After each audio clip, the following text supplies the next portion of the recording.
Salutare din Hoi An! Suntem tot în centrul Vietnamului, într-un oraș la 30 de kilometri de Da Nang. E un oraș cu undeva la 100.000 de locuitori, deci mult mai mic decât Da Nang și e considerat unul dintre cele mai frumoase locuri din Vietnam.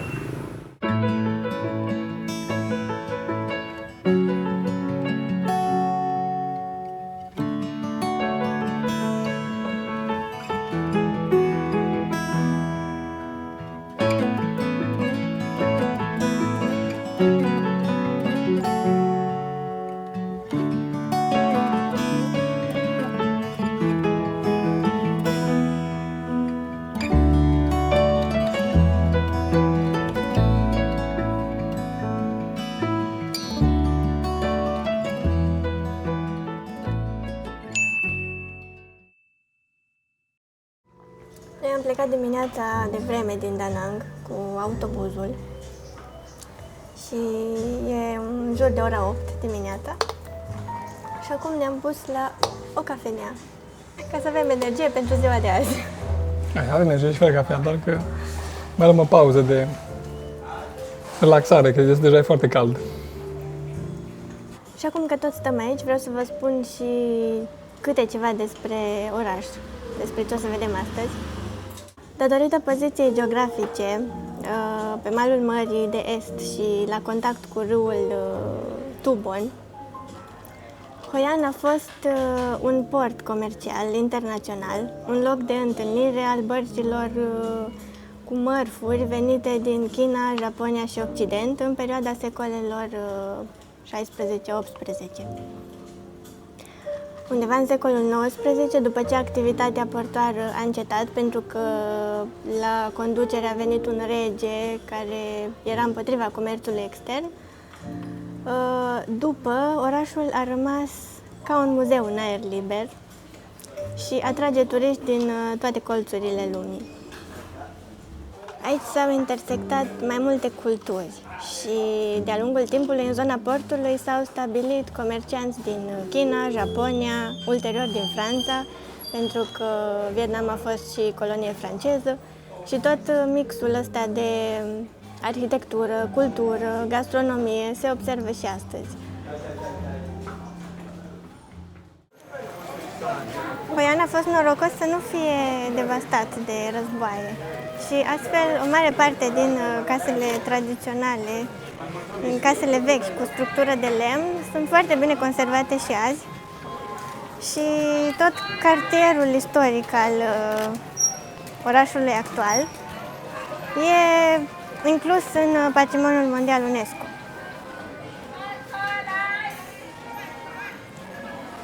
Practic toate casele tradiționale găzduiesc astăzi cafenele, magazine cu suveniruri, restaurante și galerii de artă. Majoritatea caselor sunt colorate în galben sau portocaliu și asta e frumos că se păstrează cam aceeași culoare în tot cartierul și sunt dispuse de-a lungul străzilor paralele cu râul. Ce vedem peste tot, la verandele caselor, în copaci, la restaurante, la bărci, peste tot sunt agățate lampioane. Lampioanele sunt și simbolul orașului Hoi An. Au fost introduse în cultura locală de chinezi și japonezi în urmă cu sute de ani și oamenii le confecționează din generație în generație. Cele roșii, în principal, sunt aducătoare de noroc și oamenii, după cum ați văzut, le agață peste tot. Sunt foarte multe ateliere de genul ăsta, foarte frumoase, unde poți să-ți faci propriul lampion și să-l iei acasă. Din câte am înțeles, unul mic costă undeva la $3 și primești partea asta din lemn, după care lipești pânza, așa cum face el. Ți-l decorezi și îl iei ca amintire.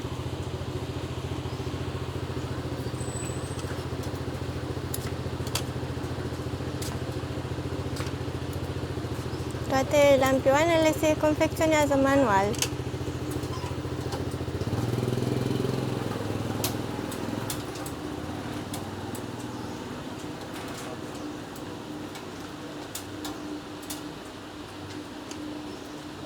Mi-aș fi luat și eu unul. Doar că atât de mult se strânge. Deci trebuie să ai un pic de spațiu și trebuie să ai grijă să nu-l rupi în bagaj. Dar sunt foarte frumoase, adică mi-amintesc de lămpile alea turcești, știi? Da, da. Doar că are sticlă. Da, astea Aici e sunt din material. pânză, da. Ideea e că după ce le cumperi, trebuie să-ți pui tu sursa de lumină în ele. Deci ele nu vin automat cu bec în interior. אולי נפל להם בתוך החנות?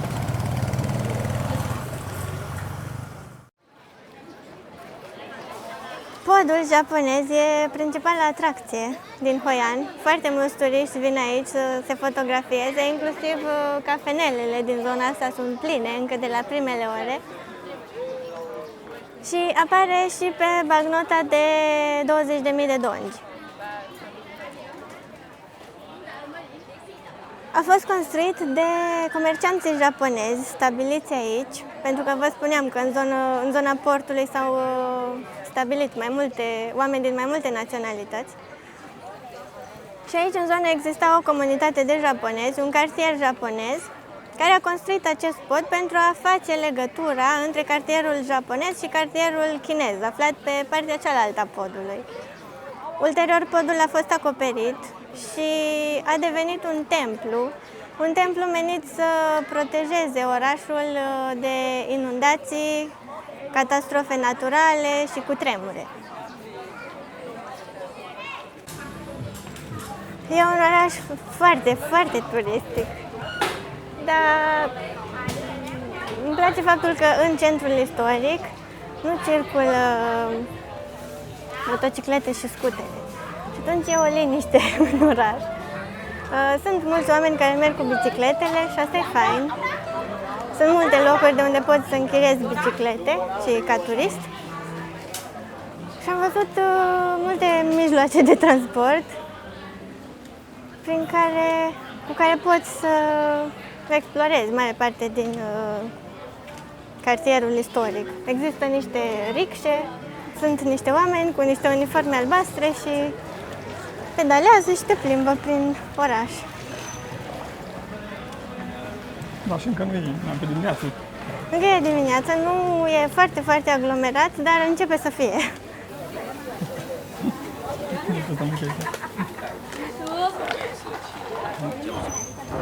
Uite, vezi foarte mulți turiști pe biciclete. Hai să ne întoarcem, că pe aici am venit. Am mai fost pe aici. Îți place unde te-am adus? Da. Mie chiar îmi place foarte mult. Hai, foarte drăguț orășelul. Sunt peste tot suveniruri și tot felul de obiecte de vânzare. De cel mai mult îmi place arhitectura, pentru că la fiecare colț găsești casele astea vechi. Unele sunt într-o stare mai bună, altele sunt mai degradate, dar... De ce îngustă străduța aia? Străduța asta? Da. Da. Singura chestie care, strică așa un pic peisajul, firele astea de curent. A, da, astea sunt peste tot în Vietnam. Eu m-a adunat pe aici, dar uite că și în spatele meu vine cineva. Cu motocicleta. Ia să vedem pe străduța îngustă. Wow, și asta chiar e o străduță. Mamă, ce îngustă e. Asta e super îngustă, zici că ești pe strada Sforii. Da. Nu pe toate vine să intri. Că unele sunt foarte aglomerate și mai au tot felul de... Dar aici, fiind oraș turistic, e destul de curat printre clădiri.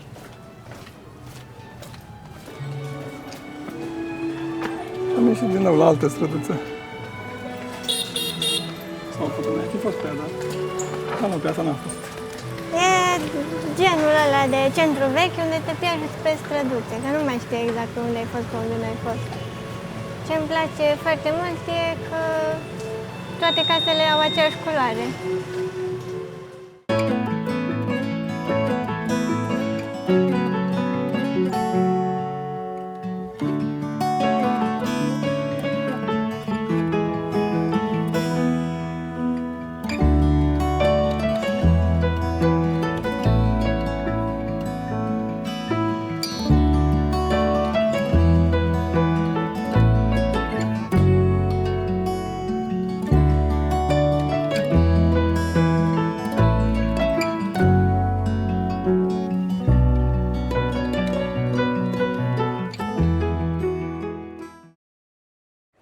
Sunt și foarte multe croitorii în Poian, croitorii unde poți să-ți faci costume bărbătești sau rochii exact pe măsurile tale.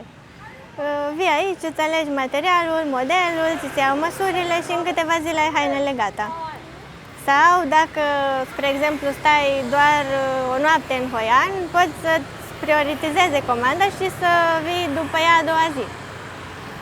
Și sunt foarte mulți turiști atrași de asta. Au materiale, din ce am văzut, destul de variate. Găsești lână, bumbac, cașmir și, spre exemplu, pentru un costum bărbătesc, prețurile variază între $100 și $200. Depinde de material și de măsuri, de cantitatea de material pe care o folosesc. Mi-a găsit costum. Care? Uite aici.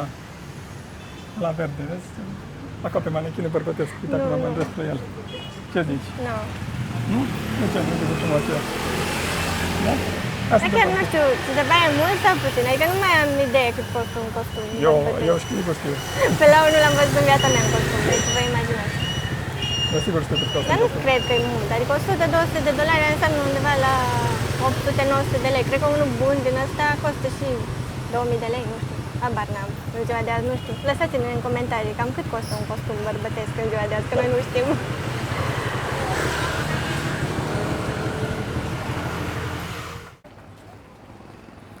De o parte și de alta a râului sunt zone pietonale. Și din ce am văzut, poți să te plimbi cu barca pe râu. Și costă undeva la 200 de mii? Mai mult. Cât era? 350 zicea prețul și la ofertă 250. Deci vreo 10 euro de persoană. Ca să te ducă până... Dus întors, cred că. Și te duce înapoi aici. Deci da. Pentru că majoritatea au tururi, adică nu poți să rămână acolo la vărsarea spre mare sau cum să zic, la capătul canalului, râului. Da. Sunt foarte frumoase bărcuțele astea, așa colorate, lampioane peste tot. Există și un festival al lampioanelor foarte popular în Hoian. E o sărbătoare care are loc în ziua cu numărul 14 a fiecărei luni lunare, deci când luna e cea mai strălucitoare.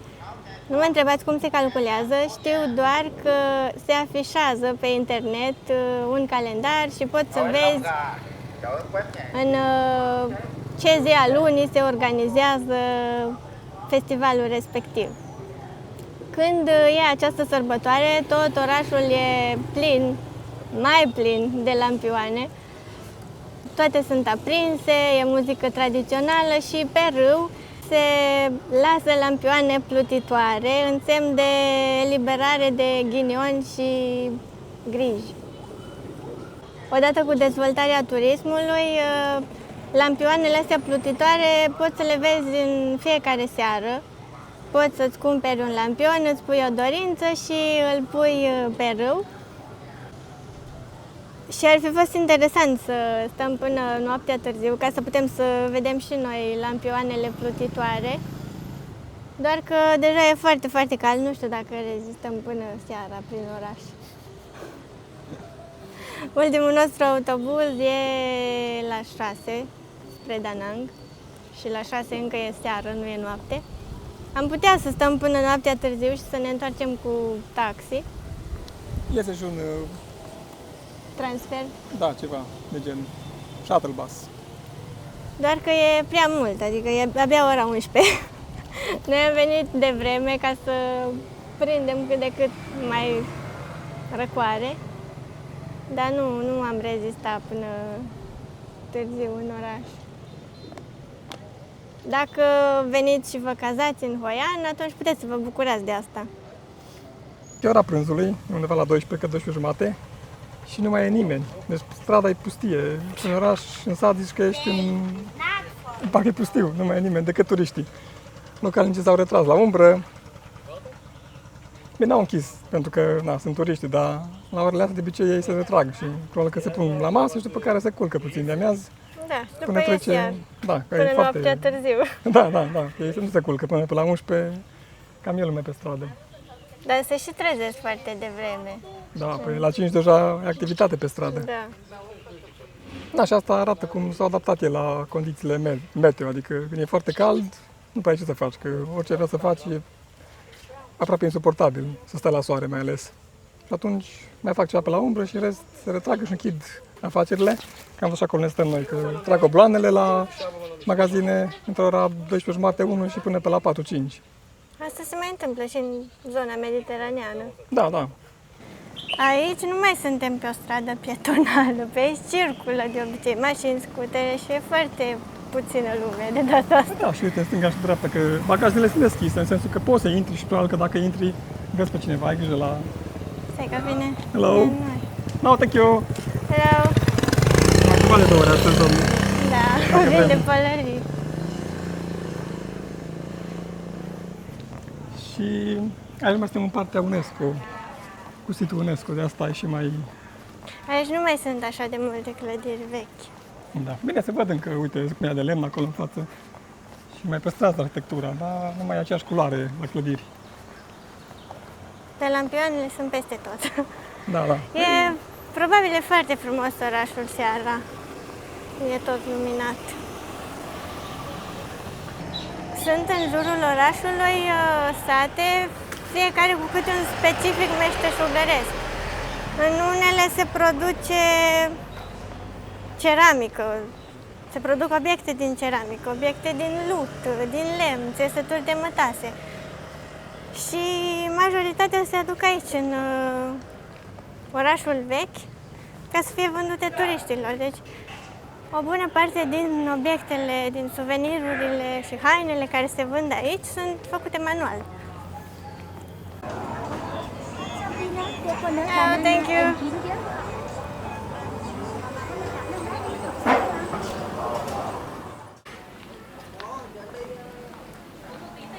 Nu, dar nu vrei să-ți cumperi nimic? Nu prea. Adică poate m-aș uita de ceva, o cămașă din aia de in sau ce material. Doar că am întrebat de o borsetă așa și mai că după ce am întrebat-o, practic trebuia să o cumpăr. Așa e în Da. Vietnam, în general. Da, am Dacă ai întrebat- întrebat și ai arătat un pic de interes, e ca și cum gata, ai cumpărat. Dar am nu la toate, că n-am fost la toate, dar nu vreau să merg în 10 magazine să fie la fel, că nu mai intru niciunul după aia. De asta nici nu afișează prețurile în general. Pentru că te duci, întrebi și tot insistă și tot lasă din preț și cam pierzi cheful. Așa nu sunt chiar agasanți, adică în sensul să vină la tine... Nu strigă după tine, Da, pe stradă, să intre cu... Numai acolo unde mai e mâncare, mai vin cu meniul și ți-l aruncă un pic în față, dar acum nu e ceva foarte... Doar atunci când arăți un pic de interes, dacă ai întrebat prețul sau întrebi materialul sau ceva anume, atunci gata, încep să insist. Ideea e că nu e foarte aglomerat, s-ar putea să, din cauza că e cumva sezonul musonic și așa, să nu fie chiar vârf de sezon. Ai simte asta e plin aici. Da, da. Hai să vedem un pic aici. Ce vrei să vezi? Nu știu, chestii.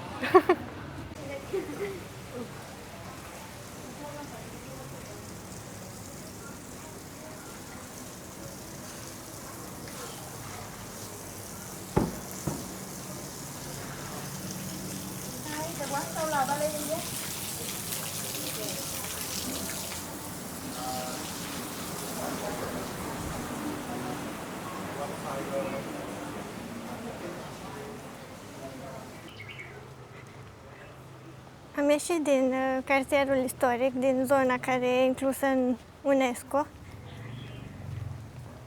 Dar și aici și aici o zonă de case, unde oamenii și-au mai deschis câte un restaurant, câte o mică cafenea sau câte un magazin. Deci tot se păstrează oarecum specificul. Uite aici e agenție de turism. Dar există și blocuri, dar în zona mai nouă a orașului, pentru că Hoian s-a tot extins în jurul cartierului istoric.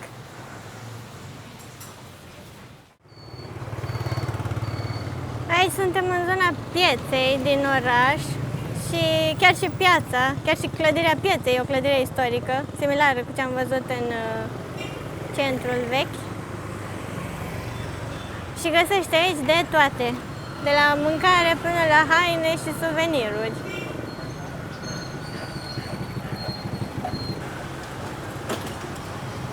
Se vede că am ieșit din centrul istoric pentru că, vedeți, e trafic, e gălăgie, scutere și motociclete peste tot. Dar ne iau ochii toate magazinele astea. Se vede că oamenii sunt comercianți. Magazinele sunt foarte frumos aranjate și decorate cu lampioane. Sunt foarte mulți turiști care își fac poze pe la magazine. Am stat deja câteva ore în oraș. Doar vreo 8. 8 ore am stat. Cam așa, 7:30, 8. Cam ajuns la 7:30 și acum mai 2:30, deci... Dacă vii doar în excursie și te oprești pe la magazinele de suveniruri și te plimbi pe străduțe, nu ai nevoie de atâtea ore. Dar că noi am filmat, ne-am mai oprit la mâncat, la băut ceva rece, la încărcat camera. Și la umbră, că e foarte cald. Azi a fost foarte cald, mai cald parcă ca aproape în orice zi. E bine că mai bate vântul uneori, dar la soare e foarte, foarte cald, deci nu prea poți să stai mai mult de o oră să te plimbi, după care să mai iei o pauză. Orășelul arată foarte bine. Da, mi-a plăcut foarte mult. Mă gândeam că o să-mi placă pentru că am văzut multe fotografii și nu m-a dezamăgit. Are un fermec aparte, Hoian, pur și simplu te pierzi pe străduțe, e liniște în zona pietonală. Da, și sunt multe terase, te poți opri, restaurante, hoteluri care sunt amenajate în case tradiționale, da, și renovate. Și dacă, dacă ești genul de persoană care îți place foarte mult să stai la terase, adică să te bucuri de atmosfera locală, chiar ai unde să stai toată ziua, adică te poți plimba de la un restaurant la terasă și sunt zone cu aer condiționat, sunt locuri unde fac diverse lucruri tradiționale, da, obiecte de artă și le poți învăța, poți să înveți cum să le faci tu, fie că faci lampioane, fie că înveți să sculptezi în ceva lemn, era parcă la un moment dat. Da, în nucă de cocos. Așa ceva, da. Poți chiar să înveți să gătești în stil vietnamez, am văzut vreo 2 restaurante unde te învăța să și gătești, după care cumva ori mâncai mâncarea lor, ori mâncai ce ai gătit tu. Da, asta e fain că cumva știu să facă turism, adică s-au gândit să-ți ofere experiențe, nu doar suveniruri, ci să vii să faci poze. Da, deci dacă vii în vacanță și stai doar 2 nopți sau 3 în zona Da Nang sau apropiere, merită să stai în Hoi An. Pentru că e ușor de ajuns, ajung la aeroportul din Da Nang și sunt shuttle bus, adică minibusuri care fac transport periodic, zilnic, între aeroport, direct aeroport și zona centrală a orașului. Deci nu neapărat de la hotel dacă nu ai transport. Noi o să mergem înapoi la autobuzul care să ne ducă în Da Nang. O să încheiem aici vlogul. Mulțumim că ne-ați urmărit. Mulțumim că ne susțineți. Sunt unii dintre voi care sunt acolo în comentarii la fiecare vlog. Le mulțumim pentru asta. Și ne vedem în vlogul următor.